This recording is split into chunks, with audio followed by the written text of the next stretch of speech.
Applications of linear inequalities. So we're going to write inequalities for word problems, just like we've been writing them for graphs and solutions and things. So the first thing, let's review some rate words, things that basically tell us where to find slopes. Is going to be per, each, and every. Basically, these are words that tell us to multiply. So instead of an equal sign, we're so used to writing y equals and then something to the right of it. But instead of an equal sign, we're actually going to be using these inequalities. Greater than or equal to, less than, or less than or equal to. So here are some words that mean each of these. So for greater than, you can also think about more than, above, over. Exceeds is the big one. So like if you want to exceed something, you're going to be higher. Then greater than or equal to, think about this one, this at least. And so when we talk about at least, think about your grades. You need at least a 70 to pass. That means you can pass with a 70 exactly or something higher than a 70. So that's why it's a greater than or equal to for at least. Kind of the same thing for minimum. So if, for example, if you need to raise a minimum of $20, you need to hit $20 or more. That's why this minimum is actually for a greater than. And then no less than is also greater than or equal to. So for the next ones, we have less than. So for less than, you can talk about under, below, or if something is a better deal. So if you're looking at two cable companies and you want to know which one is a better deal, you don't want the prices to be equal. You need one to be lower than the other. That's why it's less than only. Then for less than or equal to, we have at most. So think about, you can spend at most $20, which means I can spend 20 exactly or less than 20. We also talk about maximum. So again, same situation. You can spend a maximum of 30 hours working. Well, that means you can either work 30 hours on the dot or fewer. No more than means less than or equal to. The big one here is budget. So if you have a budget of $20, that again, I can spend 20 or fewer. So take a minute, pause the video, get these guys written down. Let's look at number one. So a fish market charges $9 per pound for cod and $12 per pound for flounder. What is an inequality that shows how much of each type of fish the store must sell today to reach a quota of at least $120? So we need to write an equation. And so with equations, we want to use variables versus words. So in words, basically, you have to find the total amount you're selling for all of your codfish, the total amount you get for all of your flounder, and that has to be at least $120. So we know how to do this mentally. We just need to actually get it on paper. And so we needed to define our variables. Well, here's our variables. How much of each type of fish the store must sell. So that means X will be the pounds of each fish. And so the first fish was cod. That was a type of fish. And Y will be the pounds of flounder. That was the other type of fish. And so again, we're using variables to represent words so that we don't have to write the same word, the same phrase over and over. We can just write X instead of the whole phrase, pounds of cod. So now let's talk about writing equations. So I see that there's this per word here. So this per means slope. But I also see another per here. So because there are two slope words in the same problem, we are actually doing standard form and not slope-intercept form. If there's only one per and a starting value, that's your slope-intercept form. But because there are two multiplication words, I need something that has two things being multiplied. Now, C is the total, and so my daily quota is 120, but it's not exactly 120. I need at least 120. So this is my total. So when you talk about at least 120, that means you need to be greater than or equal to $120. So that's going to be my very end of my inequality. Now, how do I get to that 120? Well, I'm going to sell some amount of cod for $9 each and some amount of flounder for $12 each. And that comes from here, $9 per pound for cod. So if I take the money times the number of pounds, which again, I don't know what the number of pounds is. That's why we named it X. This little piece here gives me the total value just for the codfish. That's it. That's not the only thing I'm selling though. I'm also selling, so plus, I'm also selling flounder for $12 each. And again, I don't know how much I'm selling, how many pounds of flounder that I will eventually sell. So 12 times Y. This piece is the total value for your flounder. And if you add those values together, you have to be at least a total value of $120. So that's what you have done. You've created this equation to represent all of these different words. So instead of writing all of these words together, we instead replace it with variables and it looks a lot shorter here. So this is the inequality that represents this situation. 9 times however many pounds I sell of the codfish plus 12 times however many pounds I sell of flounder has to be greater than or equal to 120. Now let's look at this graphically. So let's figure out what this graph is going to look like. And so if we remember, if we're trying to graph this, so let's do some graphing. With standard form, it's easiest to graph with intercepts. And so I'm going to find the x-intercept. And remember, an x-intercept means that y is equal to 0. So we're going to take 9x plus 12 times 0 greater than or equal to 120. Well, 12 times 0 is just 0. So all you really have is 9x greater than or equal to 120. And so we're going to divide out the 9. So we end up with x greater than or equal to 13.3. So my x-intercept is about 13.3 comma 0. Hang on to that. We also need the y-intercept. So that's step 2. Find your y-intercept. And for a y-intercept, remember that x is equal to 0. So now we have 9 times 0 plus 12y greater than or equal to 120. Well, 9 times 0 is just 0. So we have 12y greater than or equal to 120, and we're going to divide out the 12. So we get a y greater than or equal to 10. And so my y-intercept is 0, 10. Now that we have 2 coordinates, you can create a line out of this. And so we need to be able to graph these coordinates. And so on the x-axis, because I called x the pounds of cod, let's label it pounds of cod. And the y-axis will be pounds of flounder. Okay, now we need to make sure we can actually fit these numbers on the grid. So my x-intercept has to be 13. So I need to hit at least 13. So let's see, there's 1, 2, 3, 4, 5, 6, 7, 8, 9, 10, 11, 12, 13, 4. So there's plenty of lines here. There's 14 here and there's 14 here. So that means on the x and the y, I can simply go by ones and it will fit. So take a minute and label your x and y by ones. Pause the video. Okay, now that your graph is labeled, simply plot your points. My x-intercept was 13.3, so 13 is here, and then so 13.3 is going to be about right here somewhere. And then my y-intercept was 0, 10, which is exactly here. Now, to connect these 2 points, I need to decide, is it a solid line or a dashed line? And that's, again, where this symbol comes in. So because it's a equal to, you're going to have a solid line between these 2 points.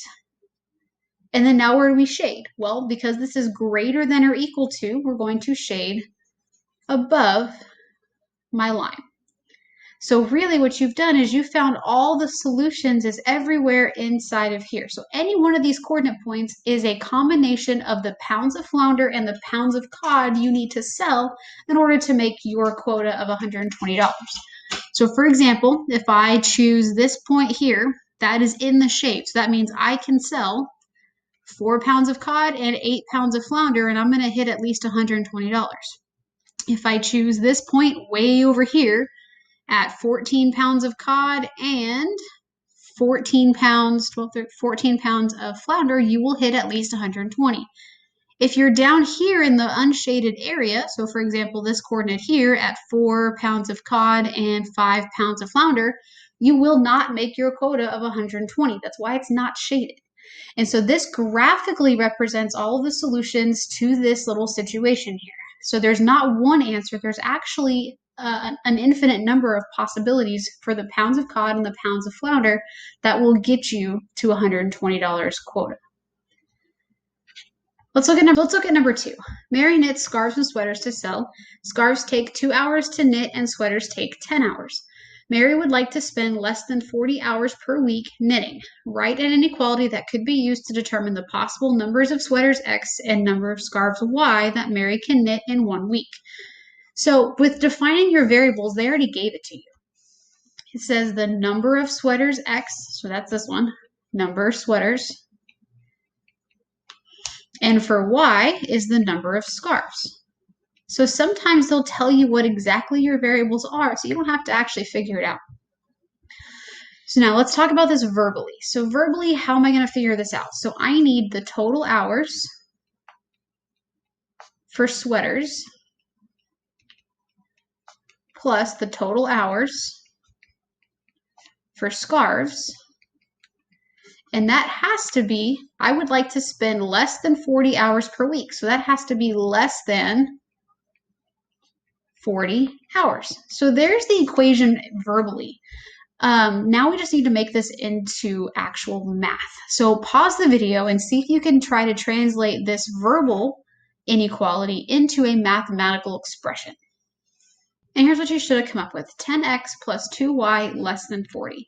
So it says sweaters take 10 hours and sweaters is my x. And so that means the hours times the number of sweaters gives me the total time it's going to take for all the sweaters that I knit. Plus, I'm also knitting scarves, and scarves are going to take 2 hours to knit. And so 2 hours each times the number of scarves that I make is going to give me the total time it takes for all of the scarves. Then I want this time, this total time, to be less than 40.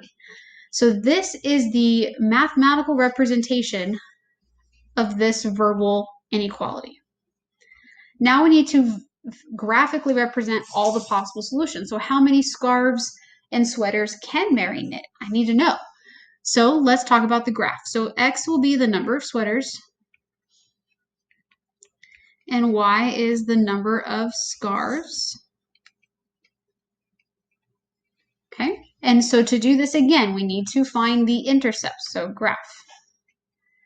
Step 1 is find the x-intercept. So take a minute, and then step 2 is to find the y-intercept. Sorry. So for the x-intercept, we know that y is equal to 0, and for the y-intercept, you know that x is equal to 0. So pause the video, see if you can find both intercepts, and also decide on a scale that you're going to use here so that we can graph it correctly. Pause the video. And here's what you should have had. So for the x-intercept, I ended up with 4, 0, and for the y-intercept, I ended up with 0, 20. So for the x-intercept, going by ones is plenty because all I needed was 4. For the y-intercept, I needed to hit 20, so going up by ones wasn't going to fit. So instead, I decided to go by 2s. So this is 2, 4, 6, 8, 10, 12, all the way up to 24 because I only need 20. So now that we have the scale, let's plot our numbers. So our x-intercept is 4, 0, and our y-intercept is 0, 20. Now, decide what kind of line. Well, because this is just a less than, I actually need a dashed line this time, not a solid. So less thans create dashed lines. And because it's less than, we are shading underneath here. And so this is everywhere that you're going to find solutions. So anywhere in that shaded area is a combination of the number of sweaters and scarves that Mary can knit to stay under her 40 hours per week. So for example, she can knit 2 sweaters and 8 scarves, and she'll be under her 40-hour limit. She cannot actually do 4 sweaters and 0 scarves because she's exactly at her 40, which she didn't want to do. She wanted to be less than 40. Just like she can't knit 6 sweaters and 4 scarves because that puts her over her 40, which is why it's in the white space. So the first 2 examples were single inequalities, and we were just trying to get an idea of what values we could use to represent that single solution. Now we're having 2 things that we have to think about. So like for number 3, a site that sells CDs plans to purchase ads in a local newspaper to advertise their site. Their budget will allow them to spend at most $3,000 on advertising. An ad will cost $30 to appear in a weekly paper and $50 to appear in the weekend paper. So that's the situation we've got going on. So letter A, write a system of inequalities that could be used to determine the number of weekday ads X and the number of weekend ads X that the company can run if they want to run at least 20 ads in total. So here's how we know we're dealing with a system. We actually have two totals here. I know that I want to run at least 20 ads, but I also have a budget of at most $3,000. So there's two limits that I have. So I have a budget of $3,000, but I need to run at least 20 ads. So that's two different topics that we're talking about here. And so we need to define our variables carefully. Luckily, they've done it for us. The number of weekday ads is X. So I'll put number of weekday ads, and the number of weekend ads is Y. So in both inequalities, X and Y are just the number of each ad. So now let's look at each total individually. So if I look at this 20 ads in total, let's look at this one. At least 20 ads in total. So first of all, this at least means greater than or equal to. So if I want to run at least 20 ads, well, what ads am I running? Well, I'm going to be running some weekday. I don't know how many. I could run 2, 5, I could run 8. I have no idea. That's what the goal is. That's what I'm trying to figure out. So I could run some weekday ads and I can run some weekend ads. So that means you have to add X and Y together. That gives you the total number of ads you've run. And I want that to be at least 20. Well, what kinds of numbers could this be? Well, this could be 10 and 10. This could be 15 and 20. There's lots of combinations that you could use to make this be greater than or equal to 20. But that's not the only thing that I had that I need to happen. Yes, this needs to be greater than 20, but remember, you also have a budget of $3,000. So you have to be careful that the cost of these ads does not go over $3,000. That's your second inequality. So this one is all about the number of ads. The next one needs to be about the value of the ads. How much are these ads going to cost you? And so let's look at that. So how much does one weekday ad cost? So if I read, it says an ad will cost $30 to appear in the weekday paper. So for one ad in the weekday paper, it's $30. So that means if I do 30 times the number of weekday ads that I run, I'm going to get the total value for that weekday ad. So 30 times, let's say 2, will give me a value of $60. But that's not all that I'm running. Plus, I also want to run weekend ads. And it's going to cost me $50 to have an ad in the weekend paper. And so again, if I take 50 times the number of weekend ads that I run, that'll give me my total for the weekend ads. So total of the weekday plus total of the weekend will eventually give me my total cost of the ads themselves. But I want a budget of at most $3,000. So that means my total cost has to be less than or equal to $3,000. And here are the two inequalities that we have to consider. So not only do I want to run more than 20 ads, I also want my value to be smaller than 3,000. So all of the like stuff stays together. Notice we have money, money, money. And then we have number of stuff plus number of stuff, and then the number of things. Okay? Now for letter B, now we're actually going to start thinking about stuff. Could the company run 10 ads on the weekend and during the week?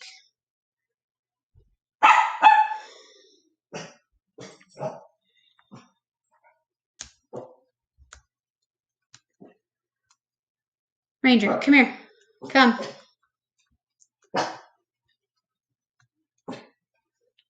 Come here. Hush. Hush.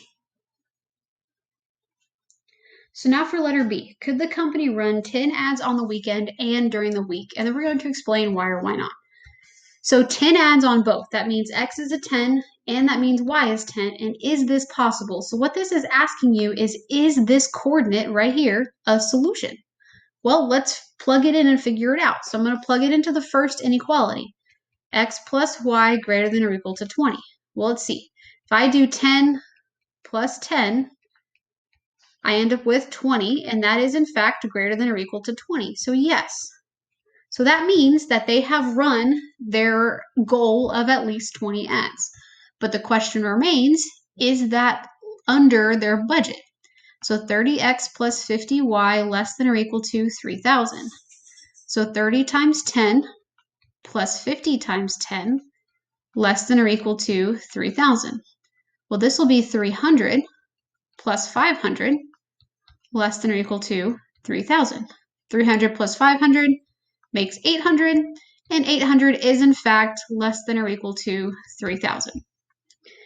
So because the 10 ads here on weekends and weekdays are both more or equal to their 20 that they wanted to run, and it's also smaller than their budget, that means that yes, they can run the ads. And the reason why is because it follows all the constraints.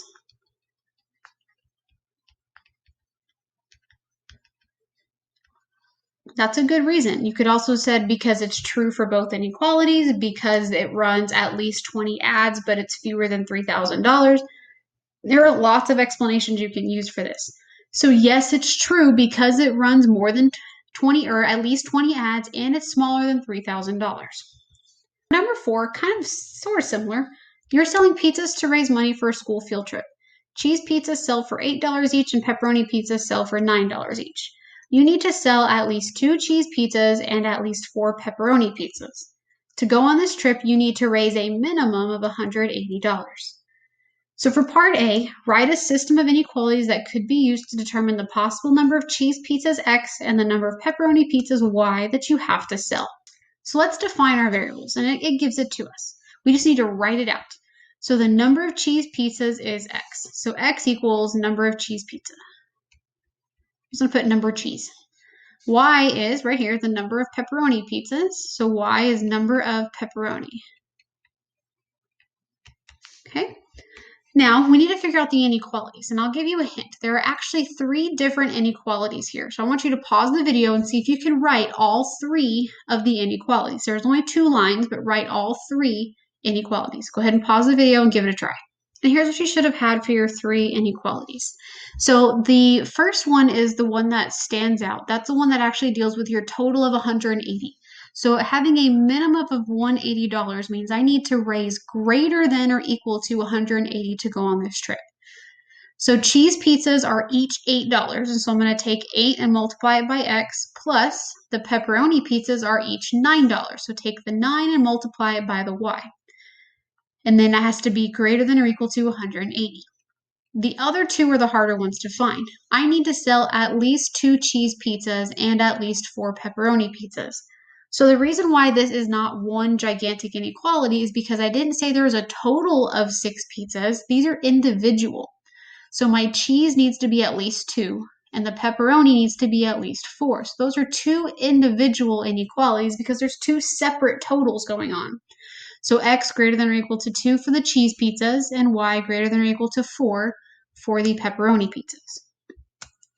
So for letter B, you sell 14 cheese and 10 pepperonis. Can you go on the trip? Explain. So pause the video, try letter B. Here's what you should have had for letter B. So 14 cheese means X is 14, 10 pepperoni means Y is 10. So if you plug these into all 3 inequalities, you get 3 separate true statements, which means that yes, you can go on this trip. And again, your reasoning may vary. So I did yes because I know I raised enough money and I sold enough of each individual pizza. So there's a lot of different wordings you can use for explanation. Just make sure you explain why it's a yes.